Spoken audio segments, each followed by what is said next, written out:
Hello there, it's Simon Keeling here on Monday the 5th of December. Here's the view from looking over Ben Nevis this morning. This is from fortwilliam.co.uk. And you can see, well, pretty much a whiteout there. Just look at the trees here.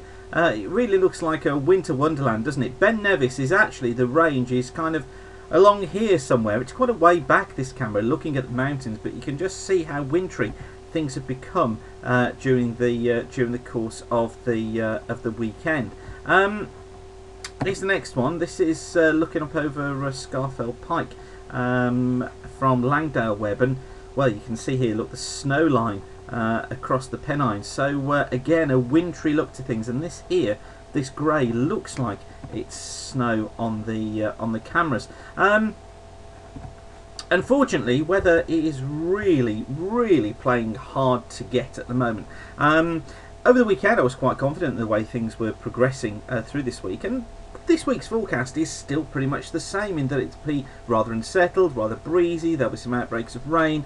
That'll turn to sleet and snow over the hills of the Pennines, northern England, and other parts of northern England, the southern uplands, and also across the rest of Scotland too. Down to the south stays as rain. All sorted, all quite simple.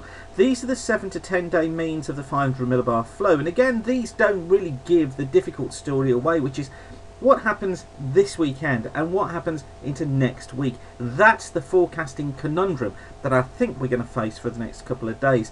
ECMWF is on the left here, GFS is on the right, and these are the means running from today through to Thursday the 15th. And you can see how both models have got below normal heights up to the north of the country. Look, GFS makes more of the above normal heights to the south.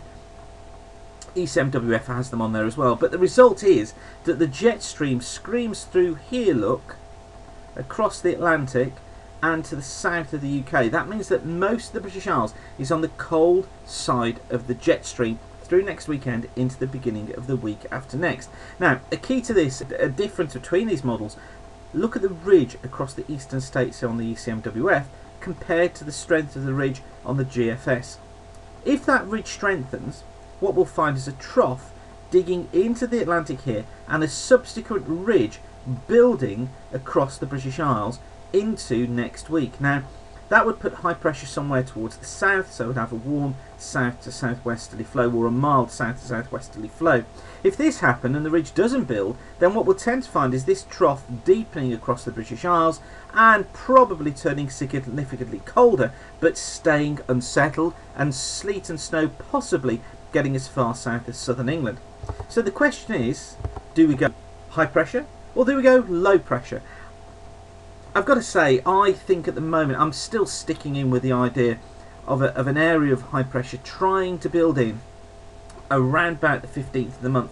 And the GFS on the operational does sort of tries to get that going, and you can kind of see it on the day-to-day loop of the GFS ensemble. This is from the midnight run of the ensemble, and what I want you to watch is see what happens to these heights to the south and what happens to the heights to the north. Look, as we run it through, here's Saturday, the time is here, look, ridge building, look, to the west of the country through Saturday, and then as we go through the weekend, so the ridge continues to build through the country and including into next week as well. And you can see how by the time we're getting through towards middle to the end of next week, which takes us into kind of Friday the 16th, so the high is actually built in quite a bit, or the ridges are quite a way above normal towards the south of the country, and this is what's building in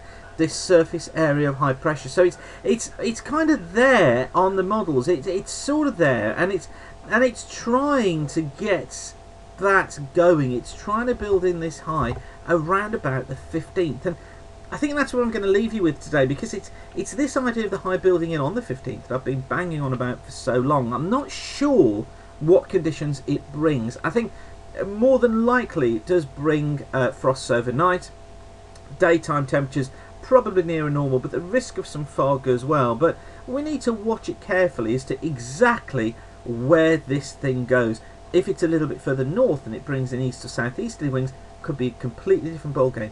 Could bring us into much colder conditions. Now I know that's a bit of a confusing picture for you. That's exactly the way that I feel at the moment. I'll try and update later today and tomorrow as well, just to keep you up to date on how things develop. Now this site's kept completely free of charge by the adverts you see around it. So if you see an advert you like, if you see a sponsor, click on it, go through, that generates revenue for us, and it also shows the sponsors that you're interested in the site too. So thanks for watching. I'll get back to crunching through some more numbers on these charts here and see if I can come up with some better answers. Thanks for watching, and keep the sun shining.